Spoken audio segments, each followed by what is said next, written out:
Assalamualaikum warahmatullahi wabarakatuh, sahabat Odoy. Untuk perjumpaan kali ini kita akan menguak beberapa masjid keramat tertua di wilayah Cirebon. Dan diantaranya ada Masjid Sang Cipta Rasa, terus ada Masjid Buyut Trusmi, terus ada Masjid Kaliwulu, dan yaitu Masjid Keramat Depok. Oke sahabat, kita simak berikutnya dan jangan di skip biar kita tidak gagal paham. Inilah beberapa masjid tertua di wilayah Cirebon.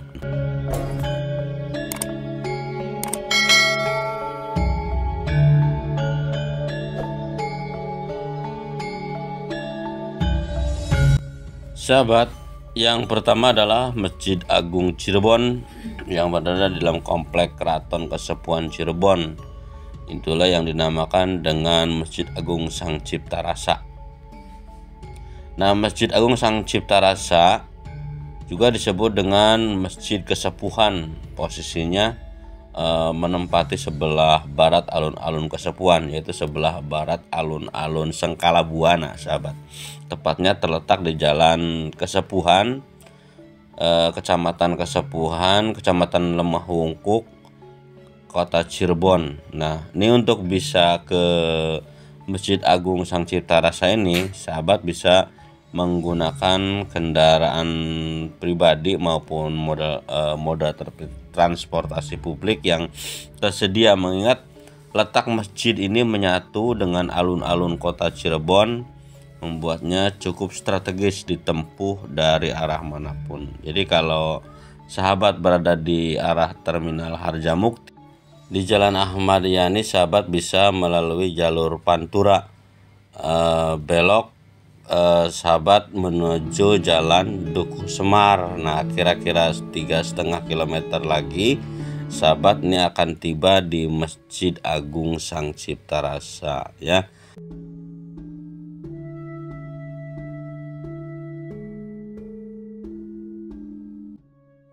Nah, sementara bagi sahabat yang datang dari luar Cirebon, ini tidak terlalu sulit juga untuk tiba di Masjid Agung Cirebon. Kalau sahabat datang dari arah Jakarta, sahabat bisa mengakses tol Jakarta Cikampek, kemudian disambung dengan tol Cikopo Palimanan. Pilih keluar di gerbang tol Plumbon atau Pleret Kabupaten Cirebon, terus saja mengakses Jalan Raya Cirebon Bandung hingga tiba di Masjid Agung Sang Cipta Rasa, ya sahabat.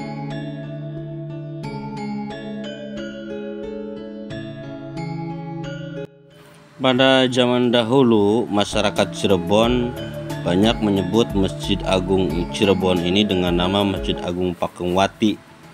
Ya, hal ini berangkat dari sejarah pembangunan masjid ini yang diprakarsai oleh Nyi Ratu Pakungwati.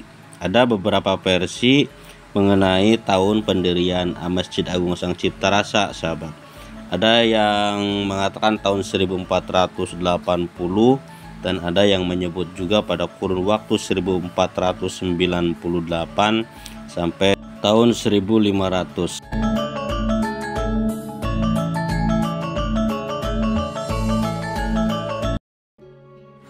Nah, untuk yang kedua berikut ini sahabat, inilah Masjid Keramat Trusmi atau Masjid Keramat Buyut Trusmi. Ini adalah merupakan salah satu kebanggaan masjid warganya sendiri bahkan di Cirebon. Masjid ini terletak di Jalan Buyut Trusmi, Blok Deso. Orang Trusmi menyebutnya Blok Deso itu. Desa Pleret, Desa Trusmi Wetan, Kecamatan Pleret, Kabupaten Cirebon. Desa Trusmi sendiri berasal dari nama Ki Gede Trusmi, yaitu salah satu murid Sunan Gunung Jati. Ya, sahabat, untuk Masjid Trusmi ini kita kalau rute dari arah Cirebon, ya, dari Terminal Cirebon arah bypass jalan bypass menuju ke Cirebon Jakarta, ini atau Alah Jaral Parantura, kita sampai ke Desa Pleret. Nanti ada sentra batik Trusmi. Di situ kita ambil jalur kanan dan kita tanyakan saja Desa Trusmi ya sahabat. Nah, kalau sudah sampai di Desa Trusmi ini, kita tanya Balai Desa Trusmi aja ya. Ya, Trusmi Wetan. Ini tepatnya di Desa Trusmi Wetan, persis berseberangan dengan Balai Desa Trusmi Wetan ada sebuah gapura bata merah. Ini itulah yang dinamakan dengan Masjid Trusmi ya. Ya, keunikan Masjid Trusmi sendiri, setelah Kang Doy bicara dengan pengurus di sana, ternyata secara persis tahun pendiriannya tidak diketahui, namun diyakini bahwa masjid ini adalah merupakan peninggalan masa penyebaran agama Islam. Dan terlihat ini ada sebuah kolam di situ. Kolam ini kedalamannya mencapai 7 meter sahabat, dan diyakini kolam ini airnya konon katanya berkhasiat ya, berkhasiat untuk segala hajat, konon katanya bisa dikabulkan. Wallahu alam, itu adalah sebuah mitos yang diyakini oleh masyarakat. Inilah yang dinamakan Masjid Buyut Trusmi.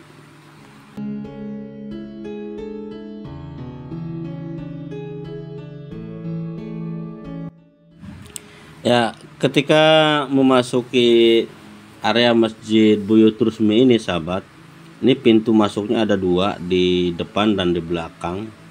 Dan kedua-duanya ketika memasuki ke komplek Masjid Buyut Trusmi ini, ketika kita memasuki ini sudah diharuskan melepas alas kaki kita. Jadi sendal kita ditinggalkan di luar, tidak boleh memasuki area wilayah Masjid Trusmi, karena di dalam Masjid Trusmi ini banyak tersebar makam-makam leluhur, makam-makam yang tersebar di sekitaran Masjid Buyut Trusmi ini. Dan di sana terdapat beberapa tradisi sahabat.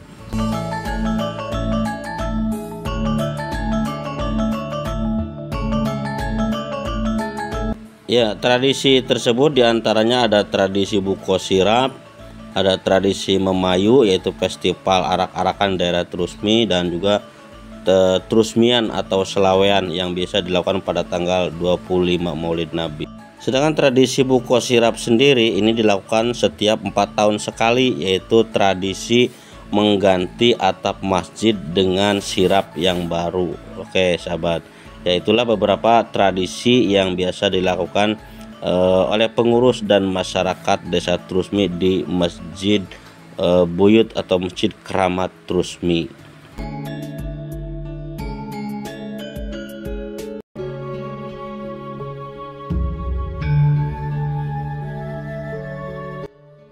Ya, inilah Masjid Keramat Kaliwulu, salah satu masjid keramat di wilayah Cirebon, yang termasuk masjid keramat tertua di wilayah Cirebon. Diantaranya adalah nih Masjid Keramat Kaliwulu. Masjid Keramat Kaliwulu ini berada di Desa Kaliwulu, Kecamatan Pleret, Kabupaten Cirebon. Masuknya dalam cagar budaya di Kabupaten Cirebon. Ini pun sama sahabat, termasuk Masjid Kaliwulu pun setelah berbincang-bincang dengan juru peliharanya, tidak diketahui pasti tahun berdirinya. Namun diperkirakan masjid ini, Masjid Kaliwulu ini sebuah masjid kuno yang dibangun perkiraan sekitar abad ke-17 Masehi. Ya, ada beberapa kisah menarik tentang Masjid Kaliwulu. Konon nama Kaliwulu sendiri diambil dari sebuah sungai di belakang masjid ini, yaitu dimana sungai tersebut dikisahkan dahulu Kanjeng Sunan Gunung Jati hendak melakukan sholat dan mencari air untuk berwudu, dan ditemukanlah sebuah sungai Maka kemudian Kanjeng Sunan Gunung Jati ini berwudu di sebuah sungai di belakang masjid ini. Maka sungai itu kemudian dinamakan Kali Wulu. Kali itu artinya sungai, wulu artinya wudu. Jadi, sungai yang dipergunakan airnya untuk wudu yang di belakang masjid ini dinamakan Kali Wulu, itu sahabat. Ya, dan ada juga beberapa kisah menariknya. Oke sahabat, jangan di skip dulu, silahkan simak terus video-video Kang Aloy mengenai Masjid Kali Wulu.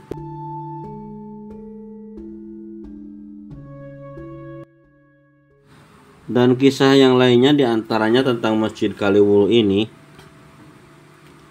dimana masjid ini konon dikisahkan berawal dahulunya dibangun di daerah Silintang, blok Silintang. Jadi blok Silintang ini masih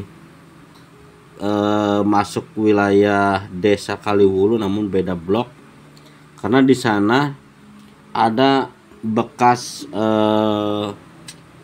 pondasi masjid yang konon katanya masjid ini pindah secara gaib. Bahkan diceritakan masjid ini katanya pindah dengan cara terbang dari blok Silintang ke blok Kali Wulu ini gitu. Dan hal demikian pun dibuktikan, dan ternyata memang Masjid Kali Wulu ini ketika hendak dilakukan pemasangan granit, ternyata diketahui Masjid Kali Wulu ini memang tidak memiliki pondasi. Jadi batu batanya ini langsung menempel ke tanah. Karena itu konon diceritakan Masjid Kali Wulu ini pondasinya tertinggal di blok Kali Wulu.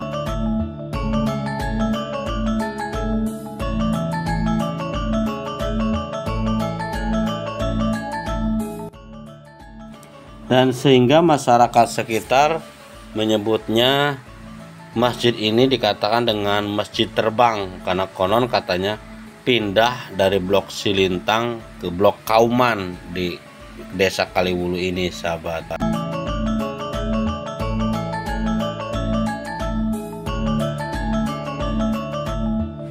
Nah, dan kita lihat ini adalah bangunan utama Masjid Kali Wulu, sahabat ya. Jadi bangunan utama ke Masjid Kali Wulu ini masih terlihat bangunan utamanya masih bangunan terdahulu dan masih berhiaskan keramik-keramik zaman dinasti Ming ini ya. Dan kalau kita lihat sekilas pemasangan keramik-keramik ini seperti yang kita pernah lihat di makam Kanjeng Sunan Gunung Jati. Kalau sahabat pernah ke makam Sunan Gunung Jati ya. Dan ini dalamnya adalah merupakan bangunan inti atau bangunan utamanya. Sementara bangunan yang lainnya ini merupakan bangunan-bangunan tambahan. Nah, ini bangunan utamanya seperti ini, sahabat.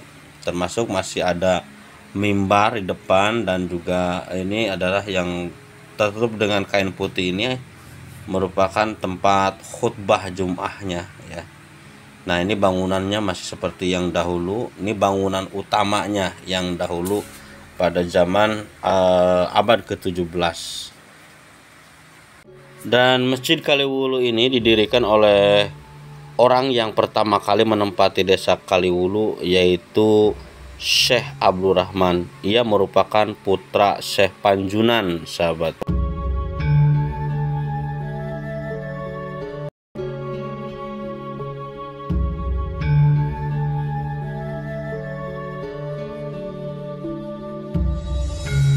Dan kita lanjut kembali, sahabat, masih penyelusuran tentang Masjid Keramat. 4 masjid keramat tertua di wilayah Cirebon. Dan ini yang terakhir adalah Masjid Keramat Depok ya. Masjid Keramat Depok ini berada di Desa Depok, Kecamatan Depok, Kabupaten Cirebon. Ya, ada hal yang menarik tentunya tentang Masjid Al-Karomah Depok ini. Jadi Masjid Al-Karomah Depok ini persisnya kalau kita dari terminal Cirebon, sahabat, ini menuju ke arah Pleret ya. Nah, nanti dari Pleret masuk melalui arah jalan Jamblang sahabat, terus ke selatan, dan kita tanya Masjid Al-Karomah Depok, nanti akan ditunjukkan orang, dan persisnya ini berada dekat di sebuah SD Negeri 1 Depok, Kecamatan Depok, Kabupaten Cirebon. Nah, ada hal yang menarik juga mengenai Masjid Al-Karomah Depok ini sahabat.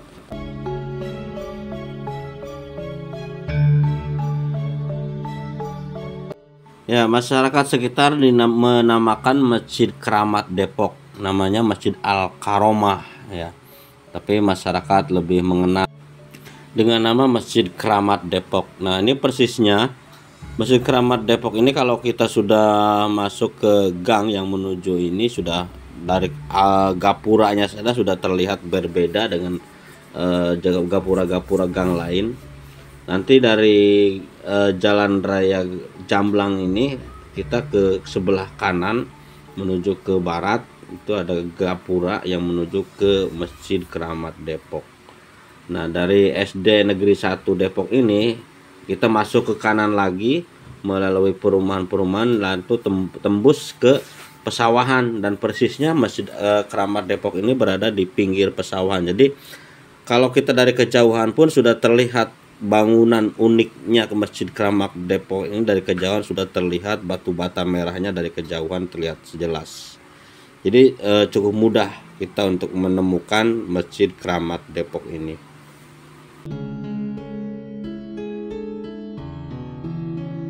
Ya, mengenai kisah menarik tentang Masjid Keramat Depok ini sahabat, konon Masjid Keramat Depok ini ada juga yang bilang masjid gantung.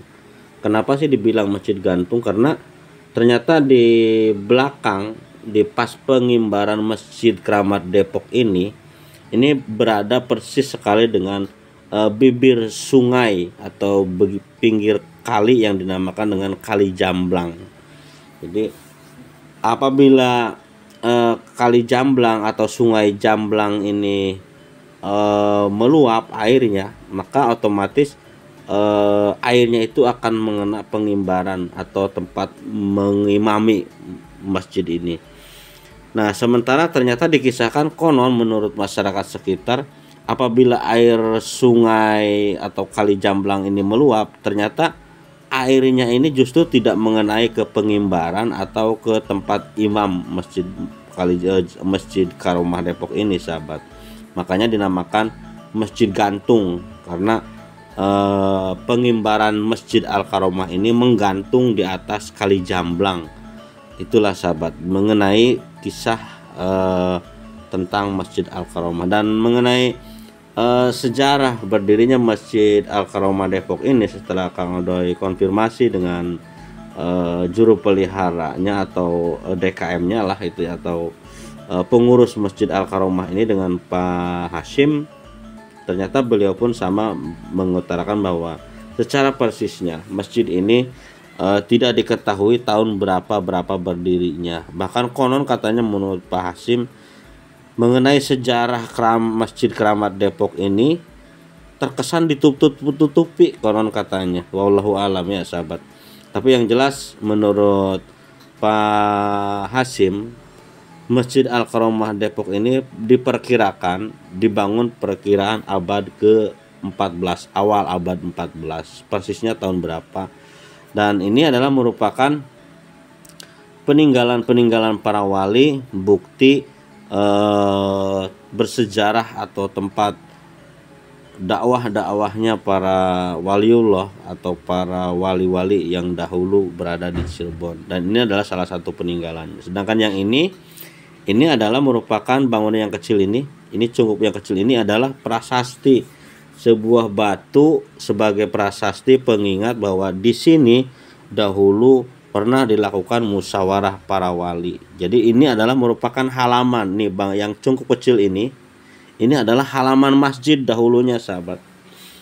Setelah melakukan pemugaran, penambahan bangunan, maka cungkup itu pun tertutup oleh bangunan dan menjadikan bangunan kedua setelah bangunan utamanya. Dan ini Kang Odoy sempat berbincang-bincang dengan anak-anak SD Negeri 1 Depok kegiatan rutinitas setiap hari Kamis, konon katanya melakukan sholat duha ya. Ini sebuah kegiatan yang baik dan patut diteladani oleh lembaga-lembaga lain untuk membiasakan anak-anak melakukan sholat duha. Nah, ini Masjid Al-Karomahnya sahabat, ini bangunan ini adalah sudah merupakan bangunan tambahan. Itulah dari sini bangunan yang begitu indah dengan pagar-pagar dengan susunan bata merah yang tanpa spasi, tanpa dilakukan dengan perekatan. Dan ini masih terlihat bangunan antiknya zaman-zaman dahulu. Ciri khas bangunan-bangunan Masjid Cirebon diantaranya adalah menggunakan tumpukan batu bata merah yang tanpa dilakukan perekatan dengan bahan perekat lainnya. Ya sahabat, itu saja kita mengenai 4 masjid keramat tertua di wilayah Cirebon. Diantaranya ada Masjid Sang Cipta Rasa, Masjid Keramat Rusmi, ada Masjid Kaliwulu, dan terakhir ini adalah Masjid Keramat Depok. Ya, mudah-mudahan bermanfaat sahabat. Silakan untuk saran dan kritiknya, untuk menambah wawasan silakan cantumkan saja di kolom komentar. Mudah-mudahan bermanfaat. Jumpa kembali bersama Kang Odoy Channel, menguak mitos, fakta, dan sejarah. Wassalamualaikum warahmatullahi wabarakatuh.